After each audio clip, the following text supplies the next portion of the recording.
In the latest turbulent chapter unfolding in Port Charles, General Hospital offers a multi-layered narrative where emotional reckonings, dangerous alliances, and fragile relationships converge, setting the stage for life-altering decisions.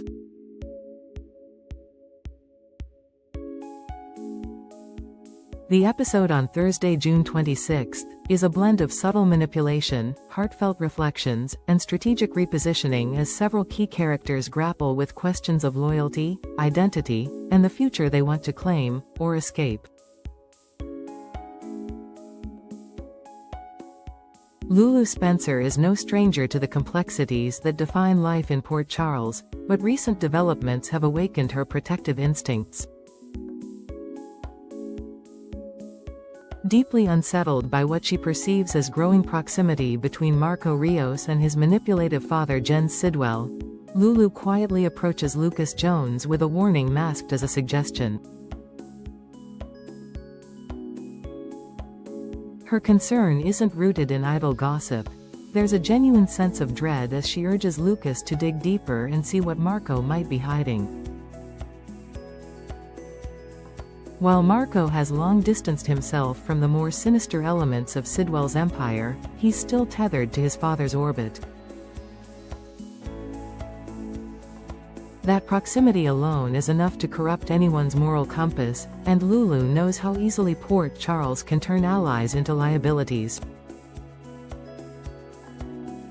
At the same time, Marco finds himself pulled in two directions: his loyalty to Natalia Ramirez and the ominous shadow of Sonny Corinthos' influence. Having received updates about Natalia's sudden decision to vanish and begin anew, Marco is alarmed. The plan, shrouded in secrecy, includes relocation to Belize and a permanent break from everyone she loves.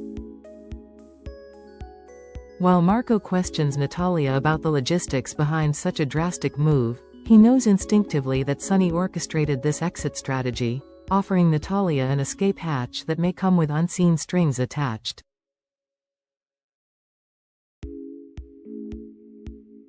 Yet Marco is not entirely without power. He attempts to reason with Natalia, urging her to consider a different path, one where she doesn't disappear, where she accepts a legitimate legal settlement and retains contact with the people who care for her.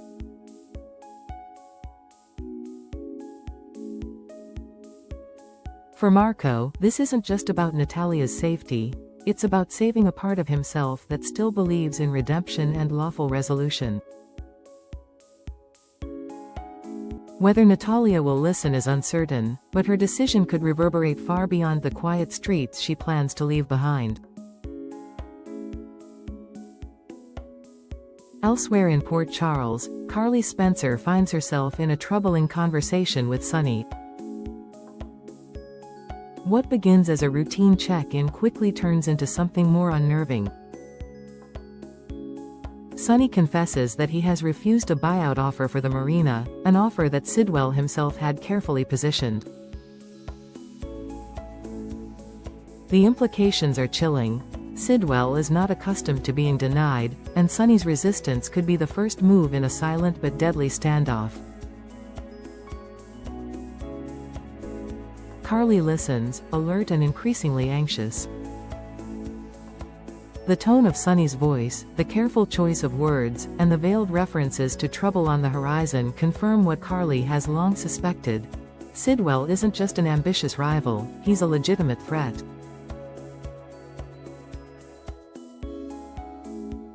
Carly, who has learned to trust her instincts through years of chaos and heartbreak, leaves the conversation with her mind racing.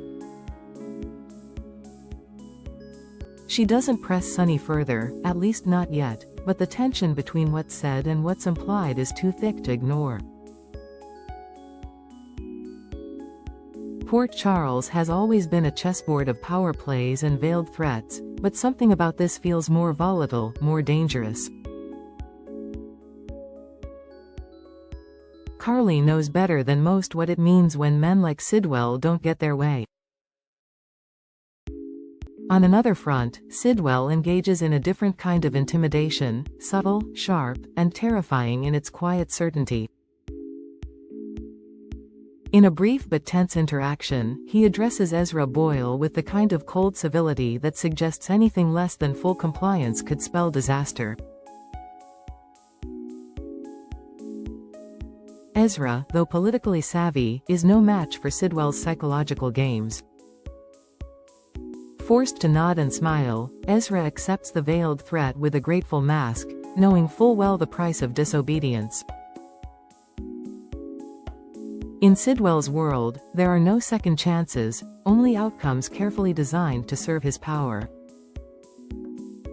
Meanwhile, Dante Falconeri seeks out a moment of clarity in a quiet conversation with Jason Morgan. The two men, both shaped by trauma and the burden of fatherhood, find common ground in shared grief and cautious hope.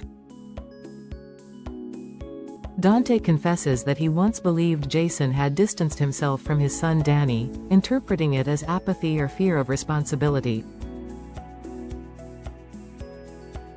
But time and reflection have altered Dante's perspective. He now sees the depth of Jason's grief following Sam's tragic death and the silent strength it takes to keep moving forward. Jason, stoic but sincere, offers Dante not just comfort but insight. He challenges Dante to reevaluate how he's approaching his own son, Giovanni, especially as their relationship teeters between estrangement and possibility.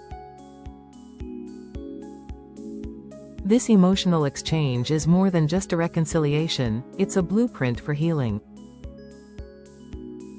Jason doesn't offer easy answers, but he gives Dante what he needs most: understanding without judgment. That understanding will be tested sooner than Dante realizes. In a separate corner of Port Charles, Brooke Lynn inadvertently walks in on a moment she can't unsee. Whether it's an intimate exchange between Lulu and Gio or something even more complicated, her reaction is immediate.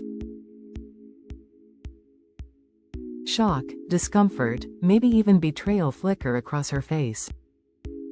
She retreats, unsure whether to confront or conceal what she knows, but the damage is done. Secrets in Port Charles have a way of rising to the surface, and this one may erupt sooner than anyone expects.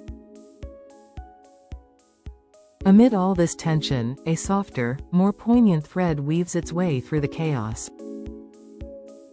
Sasha, ever the heart of resilience and quiet strength, seeks out Felicia Scorpio with a deeply personal request. Felicia initially misreads the situation, assuming Sasha needs advice or a favor. But Sasha gently corrects her: this isn't about help. It's about family, love, and legacy. Sasha asks Felicia to be Daisy's godmother, an honor wrapped in healing and hope. For Sasha, this is more than ceremony. It's a statement of trust and gratitude, a way to ground her daughter in something meaningful despite the instability that so often surrounds them.